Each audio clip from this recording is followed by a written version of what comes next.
So ito mga ka-farmers, yung mixture natin, ito na yung panghuling mix natin dito ngayong araw na ito. Dahil kanina nakapag-mix tayo at napelletize natin, ito yung last batch na ipipelletize natin. So ito, ang mixture na ito ay darak, mais, sapal ng niyog, copramil. Yung sapal ng niyog, yun na pala yun. Tapos hinaluan natin ng cattle concentrate at saka yung merong halo itong konting yung darak na mais. Dahil wala na tayo ng 8 pesos per kilo na feed. So yun ang hinalo lang natin dito. So ito meron na akong nagawa mga ka-farmers. Ayun. At saka ito. So ipaparaan natin dito sa ating machine yung itong mixture na ito. So mamaya ipapakita ko yung output. Alright.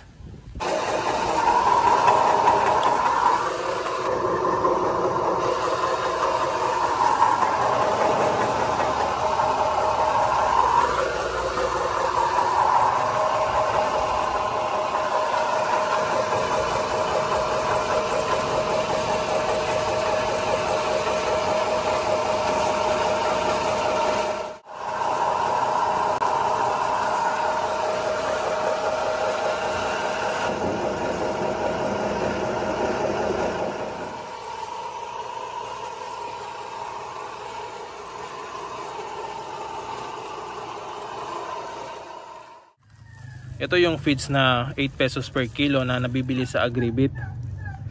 So merong nagsabi sa atin mga ka-farmers na hindi daw maganda itong feeds na ito dahil winawalis ito doon sa Agribit.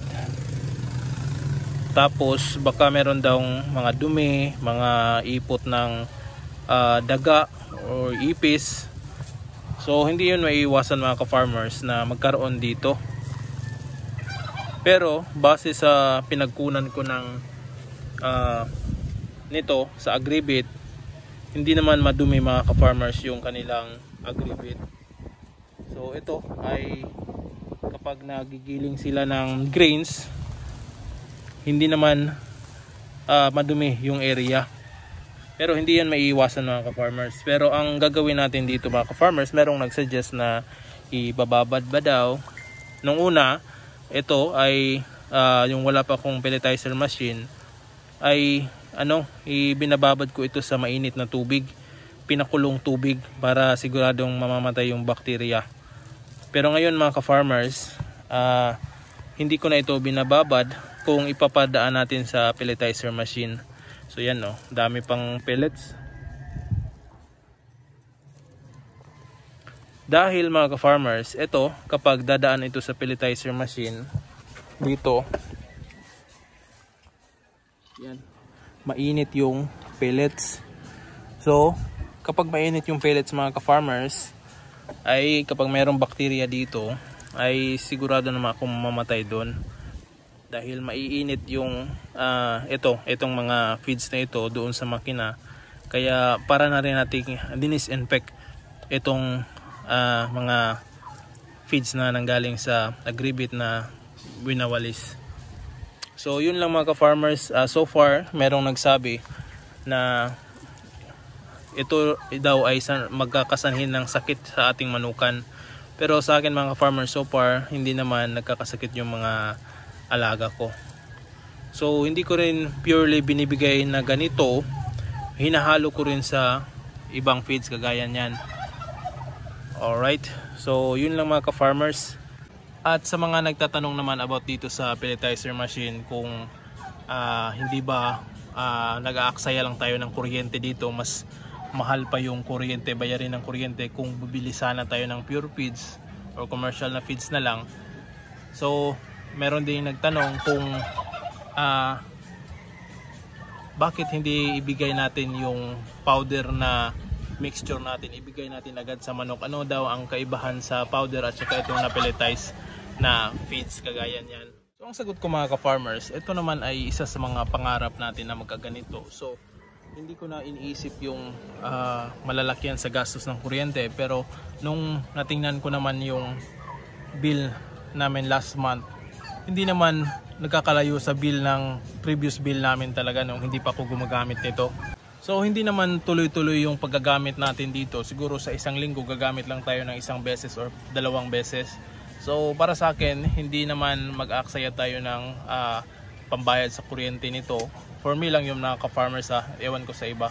At meron tayong mga diskarte na pwedeng gawin dyan mga ka-farmers upang makabawi rin sa bayarin ng kuryente at makabawi na rin sa pangbili natin o na pangbili natin dito sa makinang ito. So ito ay maraming nagtatanong, 38,000 ito inabili. So merong iba nagsasabi na mahal daw sa ganitong kalaking makina. Merong iba sabi 3 rulers pero mas mura dito. Iba't iba kasi yung ating pinagkunan nito mga ka-farmers. So sa ibang lugar mga ka-farmers, maaaring mas mura sa inyo. Sa ibang lugar, dito naman sa amin, maaaring mas mahal para sa inyo.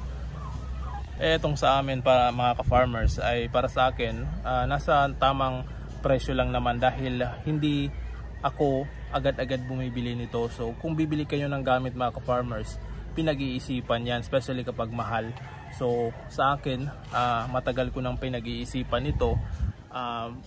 Advanced thinking kasi ako mga ka-farmers kung ano yung pwede nating paggamitan nito at ano yung magiging epekto, kung meron bang disadvantage. Lahat yun mga ka-farmers ay pinag-isipan ko na. So kaya natuloy na ito mga ka-farmers dahil yun na nga, yung pagre-research natin about dito sa mga presyo, sa mga kung paano i-troubleshoot, kung paano etc. So yun mga ka-farmers, pinag-iisipan ko talaga, hindi lang basta-basta kukuha nito. So sa inyo naman dyan, kung gusto nyong mag-avail o kumuha ng mga ganitong makina, ay pag-iisipan nyo na, pag-iisipan nyo muna, mag-invest kayo sa knowledge about sa makina, mag-advance thinking kayo kung magagamit ko ba ito, paano ako kikita nito, paano ko mababawi yung ginastos ko nito. So yun yung mga katanungan mga ka-farmers na dapat yung itanong sa inyong sarili. Well, sa mga maraming pera naman dyan, kung hindi na nyo iisipin yon, ayos lang din yon. So ngayon mga ka-farmers, kung tatanungin nyo ako kung paano ba natin mababawi o paano tayo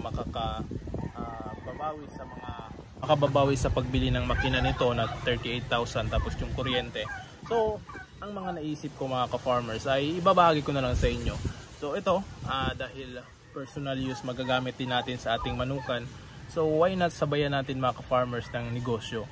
So maggagawa kayo ng mga pellets na ganito at kayo na rin yung magbebenta. So yun yung nasa isip ko mga ka-farmers, na once na gagawa ako ng mga ganitong feeds, may pang personal use na ako, may pangbenta na ako, which is yung pangbenta ko, yun doon kukunin yung pambayad ng kuryente at saka yung kikitain natin doon, iipunin natin para mabawi naman yung pinambili natin dito sa makina. So ganun lang yung mindset mga farmers. Although hindi madaling gawin, pero kapag inumpisa natin, baka makuha natin yung inaasam-asam natin mga ka-farmers. So ganun lang ako mag-isip mga ka-farmers sa mga pag-iisip din sa mga bagay-bagay para at least hindi tayo luging-lugi, o kahit man lang ma-break even ay ayos lang.